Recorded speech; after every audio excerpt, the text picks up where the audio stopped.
Suman TV ప్రేక్షకులకి నమస్తే. ఈరోజు మన ముందు ఒక గెస్ట్ ఉన్నారు. ఆయన ఏమంటున్నారంటే, మీరు జాగా కొనాలంటే హైదరాబాద్ చుట్టుముట్టు అది మా దగ్గరనే.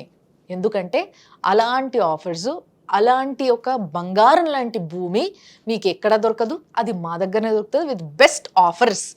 అండ్ ప్రతి ఒక్కరికి, అంటే అన్ని క్లాసెస్కి, middle class, hire middle class, high class, అందరికి, ఒకవేళ లో క్లాస్ వాళ్ళు కూడా కొంచెం ధైర్యం చేసి భూమి కొనుక్కోవాలి అనుకుంటే మాత్రం వీఆర్ దేర్. ఆయన్నే మన సంతోష్ గారు, 46acres.com MD అండ్ ఫౌండర్. ఆయనతో మాట్లాడడానికి నేను తయారుగా ఉన్నా, కాబట్టి మీరు కూడా ఇనేషియల్ ఎంట్రీ మస్తు ముచ్చట్లు ఉన్నాయి మావి. నమస్తే అండి. నమస్తే మేడం. మీ ప్రాజెక్ట్స్ అన్నీ కూడా ద మోస్ట్ డెవలపింగ్ ఏరియాల, పెద్ద పెద్ద ప్రాజెక్ట్స్ పడుతున్న ఏరియాలనే నేను ఇప్పుడు వరకు ఇనుకుంటూ వచ్చిన. ప్రతి ప్రాజెక్ట్ అట్లే ఉండే మీది. సో ఇప్పుడు రీసెంట్గా ఉన్న ప్రాజెక్ట్స్ ఏంది, అవి ఎక్కడెక్కడ ఉన్నాయి, దాని చుట్టుపక్కల ఏరియా ఎట్లా డెవలప్ అయిపోతుంది? సో ముఖ్యంగా మనం ఈ ప్రాజెక్ట్ని డిస్కస్ చేయబోయే ముందు అసలు హైదరాబాద్ చుట్టుపక్కల ఏ ఏరియాకు బాగా డెవలప్ అవుతుందో నేను ఒక బేసిక్ ఇన్ఫర్మేషన్ చెప్తాను. సో ముఖ్యంగా మనం ఇక్కడ ల్యాండ్ ఇన్వెస్ట్మెంట్ చేయాలంటే ఏ హైవే, ఇప్పుడు సపోజ్ హైదరాబాద్ చుట్టుపక్కల ఒక 10 రకాల హైవేస్ ఉన్నాయి. Like Bengaluru highway, Vijayawada highway, Mumbai highway, Karimnagar highway, Warangal highway, ఎన్నో హైవేస్ ఉన్నాయి కదా. ఏ హైవే తీసుకున్నా, ఏ రోడ్కి అయితే రైల్వే ట్రాక్ ఉందో ప్యారలల్గా, ఆ హైవే మాత్రం నెక్స్ట్ లెవెల్ డెవలప్మెంట్ ఉంటుంది. ఫస్ట్ థింగ్ గుర్తుపెట్టుకోవాల్సింది. సో ఇప్పుడు హైదరాబాద్ చుట్టుపక్కల చూస్తే మనకు 3 హైవేస్ కి మనకు రైల్వే ట్రాక్ ఫెసిలిటీ ఉంది. ఒకటి ముంబై హైవే, రెండోది వరంగల్ హైవే, మూడోది బెంగళూరు హైవే. ఈ 3 హైవేస్ ఎవర్ గ్రీన్ అండి. ఇక మీరు ఏ ఇండస్ట్రీ హబ్ వచ్చినా, ఏ ఏరియా వచ్చినా, ఆ రైల్వే ట్రాక్ ఉన్న ఈ 3 హైవేలు ఫుల్ డెవలప్మెంట్ అవుతాయి. సో మనకు అన్ని చోట్ల ప్రాజెక్ట్స్ ఉన్నాయి, బట్ ముఖ్యంగా మా ఫోకస్ మాత్రం ఈ 3 హైవేల వినే ఉంది. సో ఇక్కడ మిడిల్ క్లాస్ వాళ్ళకి ఏ రేంజ్ లో ప్రాజెక్ట్స్ ఉన్నాయి, అవి ఎక్కడ ఉన్నాయి అనేది చెప్పండి ఒకసారి. మిడిల్ క్లాస్ బడ్జెట్ లో ఉండే వాళ్ళకి మనం అక్కడ ఆ ఏరియాలో ట్రిపుల్ బెడ్రూమ్ ఇండిపెండెంట్ హౌస్ కేవలం మనం 25 లక్షలకే ఇస్తున్నాము. ఇది triple bedroom independent house, single floor, దాని సింప్లెక్స్ అంటారు. Okay okay. ఒకటే ఫ్లోర్ లో, కాకపోతే మనం పర్మిషన్ ఎన్ని గజాలు ఉంటది ఇది? 183 గజాలు, okay, 183 square yards. Well settled house లాగా ఉంటది అన్నమాట, ఫుల్ పెద్దగా, మంచి spacious. 183 square yards, triple bedroom independent house with pillars వేసి కన్స్ట్రక్ట్ చేసి ఇస్తాము. G+2 కన్స్ట్రక్ట్ చేసుకునేంత స్ట్రెంత్ ఇస్తాము పిల్లర్స్ కి. ఫ్యూచర్ లో మీరు పర్మిషన్ తీసుకొని ఇంకా పైన 2-3 ఫ్లోర్లు కూడా వేసుకోవచ్చు. ఆబ్వియస్లీ తర్వాత ఎప్పుడైతే అదంతా ఏరియా డెవలప్ అవుతుందో అప్పుడు మీద కూడా వేసుకొని కిరాయిలకు కూడా ఇచ్చుకోవచ్చు. ప్రస్తుతానికి అయితే మనం ఇస్తున్న ప్రైస్ ఆఫర్ 183 గజాలు, 1260 SFT, 3 BHK ఇండిపెండెంట్ హౌస్. మనం ఆఫర్ చేసిన ప్రైస్ 50 లక్షలు. అవుట్లెట్ పేమెంట్ చేసిన వాళ్ళకి మనం 25 లక్షలకే ఇస్తున్నాము. స్పాట్ పేమెంట్ చేసిన వాళ్ళకి ఇల్లు కట్టిస్తున్నారు, మంచిగా కట్టిస్తున్నాము. అసలు ఇల్లు కట్టడానికి ఎన్ని పైసలు అవుతుంది? అసలు సిమెంట్ రేట్లు బాగా పెరిగిపోయినాయి తెలుసా. అసలు ఇట్లాంటి రోజులలో కూడా మీరు అంత తక్కువకి ఇల్లు కట్టిస్తారు అని అంటే కొంతమందికి అరే అట్లా కట్టిస్తారని డౌట్ ఉంటుంది. సో మీరు కట్టించే ఇల్లు స్ట్రెంత్ ఏంది, ఎట్లుంటుంది, ఏం కథ అనేది కూడా ఒకసారి డీటెయిల్ మీరు చెప్పిర్రు. ఎస్, పైన కూడా మళ్ళీ వేసుకునేలాగా స్ట్రాంగ్ పిల్లర్స్తోనే చేస్తున్నాము అని చెప్పేసి. బట్ అట్లా ఒక కమ్యూనిటీ బేస్డ్గా ఎన్ని ఇల్లులు కడుతున్నారు, ఎట్లా సేల్ చేస్తున్నారు, ఏంది అనేది ఒకసారి చెప్పండి. ఇది మొత్తం approximate 200 acres project. Okay. So first phase 100 acres మనం డెవలప్ చేసినాము. DTCP LP నెంబర్ వచ్చింది, రేరా వచ్చింది, కన్స్ట్రక్షన్ కూడా స్టార్ట్ అయిపోయింది. మీరు వెళ్ళి మోడల్ హౌస్ కూడా చూసుకోవచ్చు. ఇప్పుడు మనం కొత్తగా phase 2, phase 3 లాంచ్ చేస్తున్నాము. కాబట్టి దీనిలో భాగంగా మీరు లోన్కి వెళ్తే మాత్రం 50 లక్షలు, ఎందుకంటే మనం కన్స్ట్రక్షన్ చేస్తున్న కొద్ది వస్తాయి కాబట్టి. ఏదైనా ఇన్వెస్టర్ ఆప్షన్ లో నేను అవుట్లెట్ పేమెంట్ చేస్తా అన్న వాళ్ళకి మాత్రమే 25 లక్షలు లిమిటెడ్ ఈవెంట్స్ ఆఫర్ అన్నమాట.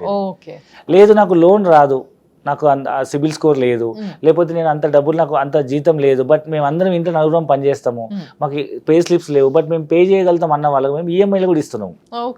5 lakhs డౌన్ పేమెంట్ కట్టి నెలకు 50,000 రూపాయలు చొప్పున 36 నెలలు కట్టుకున్నా 28 లక్షల్లో మేము ట్రిపుల్ బెడ్రూమ్ ఇండిపెండెంట్ హౌస్ ఇస్తున్నాము. దాంట్లో చాలా మంది నాకు తెలిసి మిడిల్ క్లాస్ వాళ్ళు అయితే ఈఎంఐ పెట్టుకుంటారు, లేదా మేము నలుగురం పనిచేస్తున్నాం, సిబిల్ బాగాలేదు, బట్ మేము నెలకి ఇంత అని 50,000 కట్టుకుంటాం అనేటోళ్ళు కూడా చాలా మంది ఉంటారు. సో వీళ్ళ ఈ 2 కేటగిరీస్ కి చెందిన వాళ్ళకి మాత్రం చాలా ప్లస్ పాయింట్ అని చెప్పాలి ఈ ప్రాజెక్ట్ నిజంగా. ఈ విధంగా ఈ ప్రాజెక్ట్ ఉంది.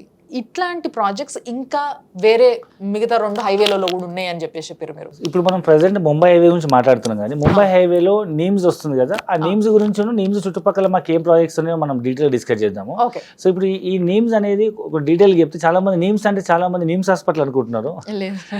ఇది నీమ్స్ అన్నమాట, NIMZ, national investment manufacturing zone. ఇదేంటంటే ఏషియాలోనే అతిపెద్ద మ్యానుఫ్యాక్చరింగ్ హబ్ అన్నమాట. సో మనం చాలా మ్యానుఫ్యాక్చరింగ్ చాలా తక్కువ, చైనా చాలా బాగా చేస్తుంది. అయితే కోవిడ్ తర్వాత అన్ని కంట్రీస్ చైనాని బైకాట్ చేస్తున్నారు.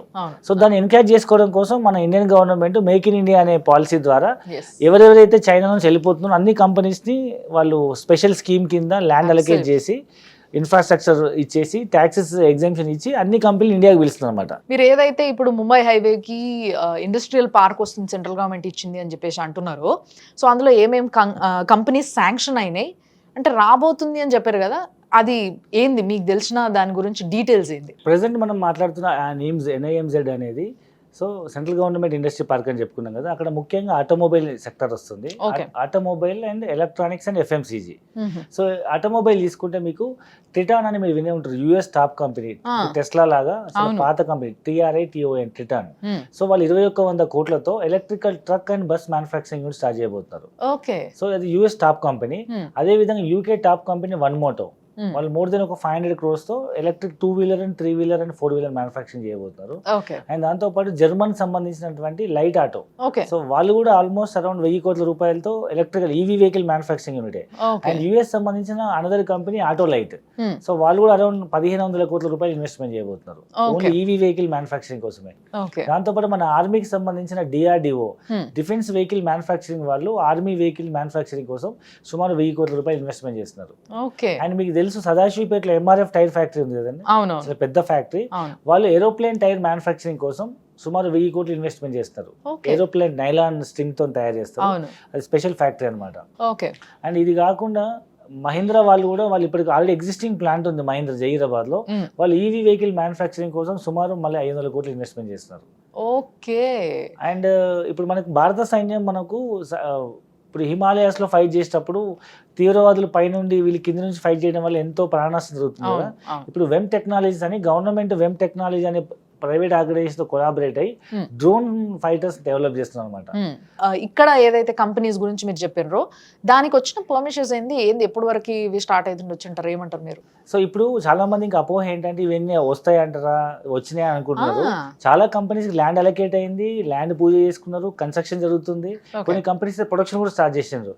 మీకు ఇంతకుముందు చెప్పినట్టు FMCGలో ప్రతి నిత్యావసర వస్తువులు తయారయ్యే దాంట్లో ఒక పాలు పెరుగు ఐస్ క్రీమ్ ఒకటి కదా, అందులో హట్సన్ అని మీరు వినే ఉంటారు. హట్సన్ సో హట్సన్ అనేది Asia's largest milk production company.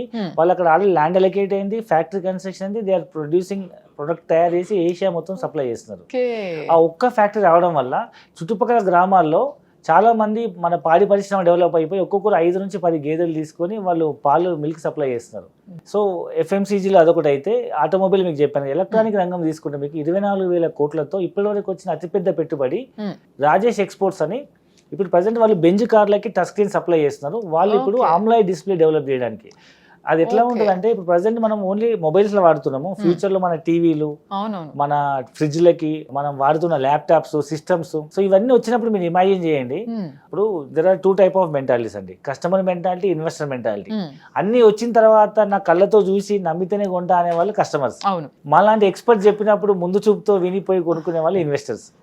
ముందు కొన్న వాళ్ళు ఇన్వెస్టర్స్, అన్ని వచ్చిన తర్వాత కొన్న వాళ్ళు కస్టమర్స్. సో ఇప్పుడు మీరే డిసైడ్ అంటే మీరు కస్టమర్స్ అవుతారా ఇన్వెస్టర్స్ అవుతారా అనేది సంతోష్ గారు.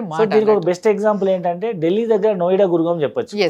సేమ్ గురుగాము ఒక 15-20 సంవత్సరాల క్రితము Noida Gurgaon industry park propose అయినప్పుడు చాలా మంది ఏమన్నారంటే ఢిల్లీ ఎక్కడ ఉంది, నోయిడా గురుగాం ఎక్కడ ఉంది, 100 కిలోమీటర్. ఈ రోజు నోయిడా చూస్తే అసలు ఢిల్లీలో ఎవరు ఉంటారు, అందరూ నోయిడాలోనే షిఫ్ట్ అయిపోతున్నారు. సేమ్ అదే విధంగా ఇప్పుడు హైదరాబాద్ దగ్గరలో ఉన్న జహీరాబాద్ కూడా అదే విధంగా అవబోతుంది. ఇన్ని అడ్వాంటేజెస్, ఇంత వర్క్, ఇంత ఇన్వెస్ట్మెంట్ ఎందుకు ముంబై హైవే పైనే వస్తుంది అని అంటారు మీ ఉద్దేశం ప్రకారం? మీరు ఎట్లా ఇదంతా స్టడీ చేశారు కాబట్టి అడుగుతున్నా. అండ్ స్పెసిఫిక్ గా జహీరాబాద్ లో ఎందుకు వస్తుందో చెప్తా. Exactly. So actual Mumbai highway మీద ఎందుకు వస్తుందంటే, ముంబై హైవే అనేది 2 ఈస్ట్ కోస్ట్ కారిడార్లను కలిపే ఒక బిజినెస్ రోడ్ అనమాట. So which connects 2 ports.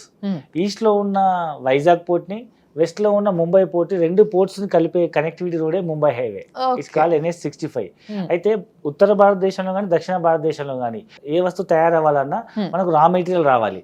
అయితే మనం తయారు చేసిన వస్తువు ఎక్స్పోర్ట్ అవ్వాలంటే the cheapest transport is shipping. సముద్ర మార్గం ద్వారా వెళ్ళాలి. సో అది వెళ్ళాలంటే ఈ రోడ్ ఎక్కాల్సిందే.